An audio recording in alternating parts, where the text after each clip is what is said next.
अस्सलाम वालेकुम, आप देख रहे हैं ABN न्यूज़ और मैं हूं लुकमान अली। हेडलाइंस आप जान चुके हैं। बुलेटिन का आगाज़ करेंगे। आगाज़ में आपको बड़ी खबर दें। DIG ऑपरेशंस फैसल कामरान की प्रेस कॉन्फ्रेंस। कहते हैं गैर मुल्की खवातीन के मुबैना अगवा केस में अब तक मरकजी मुलजिम समेत 8 अफराद को गिरफ्तार किया जा चुका।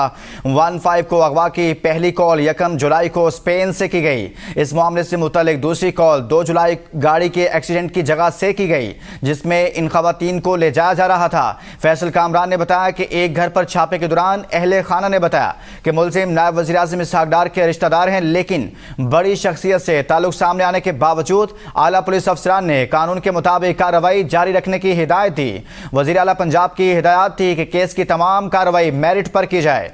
DIG ऑपरेशंस के मुताबिक पुलिस ने मुतलका एम्बेसी से राब्ता किया और सफारतकार की मौजूदगी में खवातीन का मेडिकल कराया। इसी वजह से उनकी वापसी की तारीख में 1 दिन की तोसी की गई। मुतासरा खवातीन 3 जुलाई को वतन रवाना हुई और जाते हुए पाकिस्तान का झंडा साथ लेकर गई हैं। केस CCD के हवाले नहीं करेंगे। फैसल कामरान सहाफियों का सवाल देने की बजाय प्रेस कॉन्फ्रेंस अधूरी छोड़कर चले गए। शख्स ये कहे कि क्योंकि ये एक बड़े आदमी का रिश्तेदार था तो इसको फ़ायदा देने के लिए कोई लकूना छोड़ा गया। पहला काम ये था मेडिकल कराया जाए। उन खवातीन की मेंटल हालत मैंने आपसे कहा और वो मैं आपको मैसेज का स्क्रीनशॉट भी दूंगा, वो जो आखिरी मैसेज जाते हुए, और वो झंडा भी हमसे लेके गई हैं। एक पहला कांटेक्ट हुआ हमारा स्पेनिश एम्बेसी से, अगला हमारा कांटेक्ट हुआ डच एम्बेसी। लाहौर डिफेंसी में गैर मुल्की खवातीन के साथ ज्यादती और तशद्दुद का केस। FIR में नामजद मुलजिम बॉस का किरदार सामने आ गया। पुलिस राय के मुताबिक बॉस का नाम वहीद है और वो उकाड़ा का रिहायशी है। वहीद उर्फ बॉस आवारा और बदमाश है। बॉस को रजा डार ने गैर मुल्की खवातीन को डराने धमकाने के लिए बुलाया था। बॉस और उसके गनमैन ने गैर मुल्की खवातीन को जान से मारने की धमकियां दी और तशद्दुद का निशाना बनाया। वहीद उर्फ बॉस के सिक्योरिटी गार्ड ने गैर मुल्की खातून को मुबैना तौर पर ज्यादती का निशाना भी बनाया। वहीद उर्फ बॉस और उसके 2 गनमैन को पुलिस ने गुज़िश्ता रोज गिरफ्तार कर लिया था। एयरफोर्स के बहादुर ग्रुप कैप्टन आसिम खातून को बचाते हुए शहीद। इब्तदाई इतलात के मुताबिक group captain Asim 9th Avenue से गुजर रहे थे कि उन्होंने एक मोटरसाइकिल से एक खातून को उतरते हुए देखा जिसका हाथ मोटरसाइकिल सवार खींच रहा था। ग्रुप कैप्टन आसिम जिम्मेदार शहरी होने के नाते मुड़कर वापस आए और मोटरसाइकिल के करीब रुके, जिस पर लड़की गाड़ी की दूसरी तरफ भाग आई। इसी दौरान मुबैना मुलजिम साथ ने ग्रुप कैप्टन आसिम के साथ बदकलामी शुरू कर दी और कुछ ही लम्हों में उन पर फायर खोल दिया। ग्रुप कैप्टन जख्मों की ताप न लाते हुए जाम में शहादत नोश कर गए, जबकि मुलजिम मौका से फरार हो गया। पुलिस के मुताबिक खातून ने बताया है कि मुलजिम उसके दफ्तर में कुलीग था जिसने उसे काम पर साथ ले जाने की पेशकश की थी, ताहम रास्ता तब्दील करके उसे कहीं और ले जाना चाहता था, जिस पर वो इससे जोर आजमा रही थी। ग्रुप कैप्टन आसिम ने बर वक्त मुदाखलत करते हुए मुझे महफूज किया।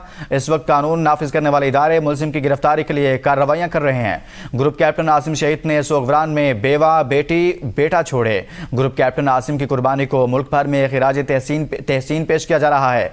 कौमी और सोशल मीडिया पर इन्हें खवातीन के तहफ़्फ़ुज़ के लिए अपनी जान कुर्बान करने वाले बहादुर अफसर के तौर पर याद किया जा रहा है। ग्रुप कैप्टन आसिम की कुर्बानी इस बात की अक्कास है कि पाक फौज के सिपाही सिर्फ सरहदों ही नहीं, इज्जत के भी रखवाले हैं। और दीगर खबरों में आपको बताएं, supreme leader Ayatollah Ali Khamenei का सफ़र आखिरत। शहीद ईरानी supreme leader Ayatollah Ali Khamenei की नमाज जनाजा तेहरान में अदा कर दी गई। दामाद, बेटी, बहू और पोती की नमाज जनाजा भी अदा की गई। नमाज जनाजा इमाम खुमैनी मुसल्ला सेंटर में आयतुल्लाह जाफ़र सुबहानी ने पढ़ाई। फ़ज़ा सोगवार, हर आँख अशकबार, सदर मसूद पशगान, आला क़यादत और 70 से ज़ायद गैर मुल्की वफूद की नमाज जनाजा में शिरकत। शहीद ईरानी सुप्रीम लीडर की नमाज जनाजा में लाखों अफराद की शिरकत। 6 जुलाई की सुबह जनाजे का जुलूस तेहरान से कुम जाएगा। तदफीन से पहले आयतुल्लाह खामनाई की मैयत को इराक के शहरों नजफ और करबला भी ले जाया जाएगा। 9 जुलाई को मशहद के इमाम रजा के रोज़ा में तदफीन होगी। खामनाई के जनाजे में आने वालों के लिए स्कूलों के तकरीबन 40 से 50 हज़ार क्लासरूम्स खोल दिए गए। जनाजे में 70 ममालिक के नुमाइंदों समेत 1 करोड़ से ज़ायद अफराद की शिरकत। शहीद ईरानी supreme leader Ayatollah Ali Khamenei की नमाज जनाजा में उनके 3 बेटे मसूद खामनाई, मेसम खामनाई और मुस्तफ़ा खामनाई ने शिरकत की। एसोसिएटेड प्रेस के मुताबिक पासदारान इनकलाब अल-कुद्स फोर्स के कमांडर अहमद वहीदी भी नमाज जनाजा में शरीक हुए। ताहम आयतुल्लाह खामनाई के बेटे और जानशीन मुज्तबा खामनाई मौजूद नहीं थे। इसराइल की जानिब से निशाना बनाने की धमकियों के बायस सिक्योरिटी खदशात के पेश नज़र उन्होंने शिरकत नहीं की। صدر ٹرمپ ایرانی عوام کا علی خامنہئی کے سفر آخرت میں جذباتی اظہار دے کر حیران کہا کہ اگر وہ چاہتے تو خامنہئی کے جنازے میں شریک تمام افراد کو نشانہ بنا سکتے تھے۔ امریکی ویب سائٹ ایکسیوس سے گفتگو میں صدر ٹرمپ نے کہا کہ جنازے پر ایرانی عوام کو خامنہئی کے لیے روتا دیکھ کر حیران ہوں، سمجھتا تھا کہ ایرانی ان سے نفرت کرتے ہیں۔ انہوں نے کہا کہ چاہتے تو جنازے میں شریک افراد کو نشانہ بنا سکتے تھے، لیکن ایسا نہیں کیا کیونکہ اس صورت میں مذاکرات کے لیے کوئی فریق باقی نہیں رہے گا۔ صدر ٹرمپ کا کہنا تھا ایران اور امریکہ نے باہمی اتفاق سے مذاکرات میں عارضی وقفہ کرنے کا فیصلہ کیا ہے۔ وزیراعظم شہباز شریف نے ترک ٹی وی کو انٹرویو دیتے ہوئے کہا ہے کہ پاکستان ایران کا برادر مسلم ملک اور امریکہ کا اہم اتحاد ہے، اس لیے ہمیں دونوں فریقوں کے ساتھ بہت دیانتدار اور مخلص ہونا تھا۔ انہوں نے کہا کہ فیلڈ مارشل سید عاصم منیر نے ایران امریکہ مذاکرات میں نہایت اہم کردار ادا کیا۔ وہ ایرانی قیادت اور امریکی قیادت دونوں کے ساتھ رابطے میں رہے۔ فیلڈ مارشل نے دن رات حتیٰ کہ آدھی رات کو بھی انتھک محنت جاری رکھی۔ حماس اور حزب اللہ کے وفود کی بھی شہید ایرانی سپریم لیڈر علی خامنہئی کی نماز جنازہ میں شرکت۔ نماز جنازہ سے قبل ایرانی وزیر خارجہ عباس اراغچی نے حماس اور حزب اللہ کے وفود سے الگ الگ ملاقاتیں کی۔